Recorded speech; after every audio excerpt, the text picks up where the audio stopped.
তাদের উদ্ধারের জন্য কেউ নেই। এখন তারা কি এই জঙ্গলে থাকা বিপদ থেকে বেঁচে নিজেদের ঘরে ফিরতে পারবে?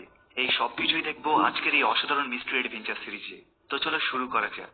শুরুটা হয় একটা ছোট যাত্রীবাহী প্লেন থেকে, যেটা আমেরিকা যাচ্ছে। তখন এক যাত্রী অবাক হয়ে জানতে চায় কেন তাদের ফ্লাইটের রুট পরিবর্তন করা হয়েছে। এখানে ফ্লাইট অ্যাটেন্ডেন্ট তাকে ব্যাখ্যা করে তাদের আসল রুটের আবহাওয়া খুব খারাপ, তাই পাইলট নিজে সিদ্ধান্ত নিয়ে রুট পরিবর্তন করেছে এবং এখন তারা অ্যামাজনের উপর দিয়ে উড়ে যাবে। যেহেতু এই ফ্লাইটে কেবল 8 জন যাত্রী আছে, তাই তারা রুট পরিবর্তন নিয়ে খুব একটা ভাবেনি। কিন্তু একটু এগোতেই পুরো প্লেন আচমকা কাঁপতে শুরু করে। পাইলট লক্ষ্য করে যে হঠাৎ করে তাদের জিপিএস সিস্টেম আর কাজ করছে না, এমনকি কোনো কন্ট্রোল প্যানেলও চলছে না। পাইলট দ্রুত মূল ঘাঁটি থেকে সাহায্য চাওয়ার চেষ্টা করে, কিন্তু তার এই চেষ্টাও ব্যর্থ হয়, কারণ রেডিও কমিউনিকেশন ডিভাইসও কাজ করছে না। তবে অদ্ভুতভাবে পাইলট আগে থেকে এমন কিছু ঘটতে পারে বলে সন্দেহ করেছে। সে প্লেনটাকে নিরাপদে ল্যান্ড করানোর চেষ্টা করতে করতে নিজের ফোন দিয়ে একটা শেষ ভিডিও বার্তা রেকর্ড করতে থাকে, যে প্লেনের মধ্যে যেসব বড় বড় সিক্রেট লুকিয়ে আছে তা দেখেই তার আগে থেকে এমন দুর্ঘটনার আন্দাজ করা উচিত ছিল। এখন প্লেন আরো নিচে নেমে জঙ্গলের দিকে পড়তে থাকে, যেখানে পাইলট কোনো মতে পাহাড়গুলোকে এড়িয়ে গাছের ডালপালা ব্যবহার করে প্লেনের গতি কমানোর চেষ্টা করে, যাতে ক্র্যাশের ধাক্কা কম হয়। আর কিন্তু ফ্লাইট অ্যাটেন্ডেন্ট যে সিট বেল্ট পরেনি, সে প্লেনের আঘাতের ঘটনাস্থলেই মারা যায়। এখন যাত্রীরা ভয় পেয়ে নিজেদের মধ্যে আলোচনা শুরু করে যে তাদের এখন কি করা উচিত। তারা নিশ্চিত হয় যে ফ্লাইট অ্যাটেন্ডেন্ট ছাড়া অন্য কারো থেকে বড় কোনো আঘাত লাগেনি, তাই 2 জন যাত্রী দ্রুত ককপিটে গিয়ে পাইলটের অবস্থা দেখতে থাকে। কিন্তু সেখানে দেখা যায় কিছু গাছের ডাল পাইলটের বুকের মধ্যে ঢুকে গেছে, তবুও সে তখনও জীবিত ছিল। তাই তারা পাইলটকে ধীরে ধীরে সিটটাকে সরানোর চেষ্টা করে, যাতে সে ভালোভাবে নিঃশ্বাস নিতে পারে। ঠিক তখনই হঠাৎ প্লেনের বাহির থেকে আগুন লাগার শব্দ হয়, যার ফলে সব যাত্রী দ্রুত প্লেন থেকে বের হয়ে আসে আর সে আগুন নেভানোর চেষ্টা করে, কারণ যদি পুরো প্লেন পুড়ে যায় তাহলে উদ্ধারকারী দল আসা পর্যন্ত তারা থাকবে কোথায়। কিছু সময় পরে যখন পরিস্থিতি শান্ত হয়, তখন 8 জন যাত্রী সবাই একসাথে হয়ে পরিস্থিতি বোঝার চেষ্টা করতে থাকে, কিভাবে পাইলটের রুট পরিবর্তনের পর তারা অ্যামাজনের কোনো গভীর অঞ্চলে এসে পড়েছে।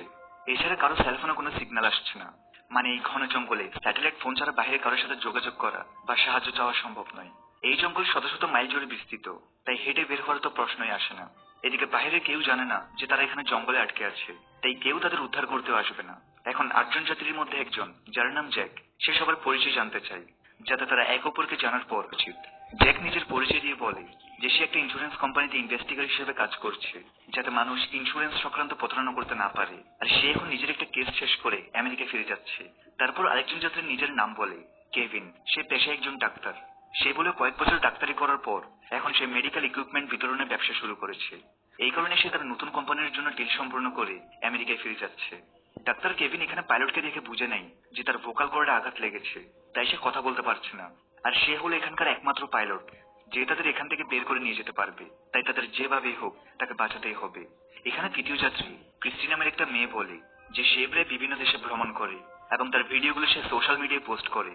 এবারে সে ঘুরতে গেছে অন্য একটা দেশে, তবে নিজের অতীত সম্পর্কে প্রশ্ন করা হলেও সে কিছুই বলে না। এখানে চতুর্থ যাত্রী হলো কার্লোস নামের একজন রেসলার, যে মূলত মেক্সিকোর বাসিন্দা। তবে এই ফ্লাইটে করে সে এরপর একটা তরুণ দম্পতি ডন এবং অ্যামি, তারা বলে তারা তাদের নতুন বিয়ের পর হানিমুনে বেরিয়েছে। অবশেষে আছে একটা মধ্যবয়সী দম্পতি ডেভিড এবং লিসা। তারা মূলত আমেরিকার একটা ছোট শহরে একটা হোটেল চালায়, তবে এখন ডেভিডের হার্ট সার্জারির জন্য বাইরে যাচ্ছে। এভাবে 8 জন যাত্রী একে অপরের সম্পর্কে মোটামুটি জেনে নেই। এদিকে তাদের সঙ্গে আছে আহত পাইলট, যে এখন কিছু বলার অবস্থায় নেই। তো জ্যাক সবার উদ্দেশ্য বলে যে তাদের সবার প্রথমে প্লেনের সমস্ত খাবার এবং পানি একত্র করে রেশন হিসেবে ভাগ করা উচিত, যাতে তারা বুঝতে পারে তারা কতদিন টিকে থাকতে পারবে। তারা দেখে প্লেনের খাবার ও পানি সর্বোচ্চ মাত্র 3 দিন চলবে। হাফ কেজি পিনাট বাটার এবং হাফ কেজি প্লেনের খাবার ও পানি সর্বোচ্চ মাত্র 3 দিন চলবে। এরপর জ্যাক বলে যেহেতু জঙ্গলে বৃষ্টি বা ঝড় আসলে তাদের প্লেনের ভেতর আশ্রয় নিতে হতে পারে, তাই মৃত ফ্লাইট অ্যাটেন্ডেন্টকে তারা প্লেনের বাইরে বের করে কিছুটা দূরে সরিয়ে রাখতে হবে, যাতে প্লেনের ভেতরে জায়গা থাকে। এখন শুরুতে তারা এই ছোট কাজগুলো শেষ করে, আর এখন তাদের এখান থেকে বের হওয়ার পরিকল্পনা করতে হবে। তখন জ্যাক এবং বাকি সবাই আহত পাইলটের কাছে জানতে চায় যে তার প্লেনে কি কোনো স্যাটেলাইট ফোন আছে কিনা, যার মাধ্যমে তারা বাইরে সাহায্যের জন্য যোগাযোগ করতে পারে। এছাড়া এই প্লেন কিভাবে তার মূল রাস্তা ছেড়ে এই জঙ্গলে এসে পড়েছে, প্লেন কোনো খারাপ আবহাওয়া ছাড়াই এখানে ক্র্যাশ হয়ে গেল কেন। পাইলট কিছু বলার চেষ্টা করে, মনে হচ্ছে সে কোনো সিগারেট জানে, কিন্তু কথা বলতে না পারায় সে কিছুই বলতে পারে না। জ্যাক তখন বলে যেহেতু কেভিন একজন ডাক্তার, তাই সেই জন্য পাইলটের চিকিৎসা করে। কিন্তু কেভিন তখনই এটা অস্বীকার করে, কারণ পাইলটকে বাঁচাতে হলে তার সার্জারি করতে হবে, আর এখন জঙ্গলের মধ্যে তার কাছে কোনো সার্জারি যন্ত্রপাতি বা ওষুধ কিছুই নেই। এই অবস্থায় সার্জারি করলে বরং পাইলট আরো দ্রুত মারা যাবে। তাই সবাই সিদ্ধান্ত নেই যে এখন পাইলটের সুস্থ হওয়া পর্যন্ত অপেক্ষা করতে হবে, করে দেয়। আর খাবার খাওয়ার পর সবাই একটা নতুন আশা নিয়ে বের হওয়ার কথা ভাবতে থাকে। তখন ক্রিস্টির নিকটবর্তী একটা পাহাড়ের দিকে তাকিয়ে বলে কে জানে যদি তারা উপরের দিকে উঠে তাহলে হয়তো মোবাইলে কোনো সিগন্যাল পাওয়া যাবে। তাই তাদের সেখানে গিয়ে চেষ্টা করা উচিত। তবে তখন সন্ধ্যা হয়ে গেছে। তাই তারা ঠিক করে পরের দিন সকালে তারা পাহাড় উঠবে। ছোট্ট একটা ব্রেক দিয়ে আবার মূল ভিডিওতে ফিরে যাচ্ছি। OneXBet হচ্ছে বর্তমান বিশ্বের অন্যতম জনপ্রিয় বিশ্বস্ত অনলাইন বুকমেকার প্ল্যাটফর্ম, যার অফিসিয়াল পার্টনার হচ্ছে সিরিয়া এবং পিএসজি। তাই এই অ্যাপ খুবই সহজ, মজার এবং লাভজনক, সাথে জেতার সম্ভাবনা অনেক বেশি। মাত্র কিছু টাকা ডিপোজিট করে তুমি প্রবেশ করতে পারো এক বিশাল এন্টারটেনমেন্ট দুনিয়ায়, যেখানে রয়েছে লাইভ ইভেন্ট দেখা, টান টান উত্তেজনা এবং দ্রুত আয় করার অসাধারণ সুযোগ।